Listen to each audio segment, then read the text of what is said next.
The quantum secret. Decoding reality through consciousness. In 1920, a quantum physics theory emerged that shook the world forever. This theory was the Copenhagen interpretation by Niels Bohr and Werner Heisenberg. It suggests that a quantum system remains in a superposition of states, meaning it exists in all possible states simultaneously, until an observer is present. To be clear, this means that all possibilities of reality exist at once as probabilities, and it's only when an observer pays attention that a possibility manifests and takes shape. If this seems complicated to grasp right now, I promise that by the end of this video, you'll understand everything. But hold on tight, because it might just turn your view of reality upside down. First, let's look at what quantum physics is. Quantum physics is a branch of theoretical physics that studies the behavior of particles at the microscopic level. That is, at the scale of atoms, molecules, and subatomic particles like electrons, protons, and neutrons. The goal of quantum physics is to analyze how the infinitely small works, the tiny worlds that make up our own, to better understand how our human-scale world functions, and ultimately, to grasp reality in its entirety. What's wild about this subatomic world is that it behaves differently from our everyday world. The laws of physics governing it are completely unlike the physics we know, like gravity, space-time, or certainty. For example, in the quantum world, time and reality seem entirely different. Things appear to exist as probabilities rather than certainties. It's as if all possibilities already exist, just waiting for attention to manifest and take form in physical reality. What's fascinating is that this world is the one that makes up ours. Subatomic particles, atoms, and molecules are the building blocks of everything in our physical reality. Our bodies are made of these particles, just like food, water, or air. This completely changes our view of reality because if the infinitely small world that structures ours exists as probabilities, then what is the reality we perceive? And more importantly, could we influence it? The answer is yes, and you're about to understand why. Your body and brain are made of these particles, meaning you are entirely composed of them, just like me and everything around you. Your body in its entirety, your physical self and your mind, what we call the self, consists of two parts: the conscious part, which includes our current thoughts and free will, and the unconscious part, which automatically regulates things like our heartbeat, blood circulation, and the chemistry of our body. These two parts aren't separate. They're coordinated and constantly exchange information. A sick body weakens the mind, and a sick mind weakens the body. It's a scientific fact. The thoughts we perceive aren't just thoughts. They're electrochemical signals, information sent by our brain to our body to adapt to the external environment. For example, when we see a predator, our thoughts send a fear signal, triggering an associated emotion. This signal travels through our neurons, sending instructions to our autonomic nervous system, which then releases chemicals like adrenaline or cortisol to increase our heart rate and help us run faster to escape the danger, the predator. In reality, the body and mind are two linked elements forming a system that exchanges information from the outside in and vice versa. It's worth noting that these signals are primarily driven by our emotions. Sometimes emotions aren't triggered by external events, but can also come from within, like when we recall familiar memories that reactivate the same associated emotions. Our body can't distinguish between emotions tied to external events and those tied to internal ones. In other words, the brain can't tell the difference between a real experience and a thought experience. That's where the saying, "our inner world reflects our outer world," comes from. If we feel bad inside, it'll reflect in our outer world because our interpretation of it will be skewed by our emotions. Plus, as I mentioned earlier, these negative emotions from our thoughts influence our body's biology, prompting it to release hormones like cortisol, which automatically affects our state of mind. On the flip side, if we associate positive emotions like joy, we reverse this process, positively influencing our body's biology by releasing happiness hormones like serotonin and endorphins, improving our state of mind. It's crucial to understand that the body and mind are interconnected, not independent. They influence each other. As humans, we can control our conscious part through willpower, which allows us to positively influence our body's biology, our autonomic nervous system. So we see that our body and mind are linked by an information system woven into the infinitely small, and through our conscious part, we can influence this system by controlling our thoughts with willpower.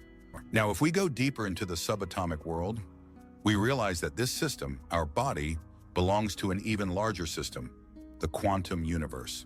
Just as your body and mind are an interconnected system, your body is also part of the quantum universe, a bigger system, and you have influence over it too. Just as your conscious thoughts can influence your body's biology, they can also influence reality. If that sounds crazy right now, once you understand, you'll see it's actually logical. Nothing extraordinary, just physics and math. When physicists began studying the quantum universe, they first discovered that atoms were the basic building blocks of everything, as we've seen. Later, they found that atoms consist of a nucleus surrounded by a vast field containing one or more electrons. This field is so large compared to the tiny electrons that it seems to be 99.9% empty space. But gradually, they realized this space isn't empty. It's actually made up of a vast array of energy frequencies forming an invisible, interconnected information field. This means that everything in our reality, despite the apparent solidity of matter at the human scale, is 99.9% energy and information. So what we call matter is really 99.9% energy, all connected in this vast energetic field where countless pieces of information are constantly exchanged in the infinitely small, just like the countless exchanges between our body and mind. Later, researchers discovered that electrons moving in this vast field behave completely unpredictably. They don't seem to follow the same physical laws that govern matter in our universe. One moment they're there, then they disappear. It's impossible to predict where or when they'll appear. Eventually, researchers found that electrons exist simultaneously as infinite possibilities or probabilities. It's only when an observer focuses attention on something material, they want to find that this invisible field of energy and information collapses into a particle we call an electron. To give you a clear picture, it's as if everything already exists simultaneously as probabilities. And only when you focus your attention on something does it cause this energy to collapse and materialize based on your intention. This is called the collapse of the wave function or wave packet reduction. But as soon as the observer looks away and stops thinking about the electron, it disappears, returning to an energy state. In other words, the physical matter particle, the electron, doesn't exist unless we observe it, unless we give it our attention. Now, we need to distinguish between attention and a mere thought. It's not just thinking about something once that makes it appear. Attention is all the energy we emit. For example, when you think about your memories, you give them some attention. When you know where your shoes are, you give them some attention. The same goes for the memories you revisit, your pain, and so on. Whenever you expect to see something, you're giving it attention. If you wake up expecting to feel a specific pain, it manifests because you've given it your attention. The complexity lies in the fact that attention isn't easy to control. We all have automatic thoughts from our unconscious, our autonomic nervous system. For instance, if we've experienced a traumatic event and keep rethinking it, we reinforce that experience, creating new neural connections that anchor it deeper in our brain. This reprograms our brain to send us the same types of thoughts tied to the same negative emotions, leading to the same negative manifestations in our lives. What I mean is that you first need to become coherent with yourself to align with what you want in your reality. If you have automatic thoughts like I'm worthless, I hate my boss, I'll never be rich, or I'll never be happy, but deep down you want to be, you're incoherent because you're contradicting yourself. I say you, but it applies to me too. That's why I'm working on it. Realizing you need to work on yourself is the first step to creating the life you desire. Now, how do you reprogram this unconscious part to align your conscious and unconscious so they're coherent? You'll need to use your willpower. But understand that if you've nurtured negative thoughts for 20 years, you won't reprogram your brain in a day. It might take months of work. But each day, it gets easier because you're gradually reprogramming your unconscious. One key trick I use is immersing myself in the present moment. Usually when we feel stress, fear, anxiety, or guilt, it's either because we're reliving a past memory or trying to anticipate a future event based on past experiences. By relying on our past to imagine a better future, we act contradictorily. That's when we need to admit it's necessary to let go of our past. Of course, this doesn't mean completely abandoning it, but mentally detaching from it. So, whenever you notice a negative thought or feel a low emotion, immediately focus on the present moment. Stop thinking about the past or anticipating the future. Just anchor yourself in the now. Once you're grounded in the present, you'll feel incredibly good. Try it now, you'll see. Pause and simply focus on the present moment, detaching as much as possible from your identity, everything tying you to the physical world, and just live in the now for a few minutes. You'll find that in this state, you're at peace because you're not attached to anything. And in that moment, your body rebalances. If you're an anxious person, know that it can be reprogrammed. I was anxious too. It's just about learning to recondition your autonomic nervous system based on your conscious thoughts. With willpower, whenever a negative thought arises, don't feed it by reliving the memory and emotion. Instead, focus on the present moment. This acts like a detox for your body, and gradually it stops offering you that negative thought because you're reprogramming it to stop. The second trick to pair with this is to always favor positivity toward others and yourself.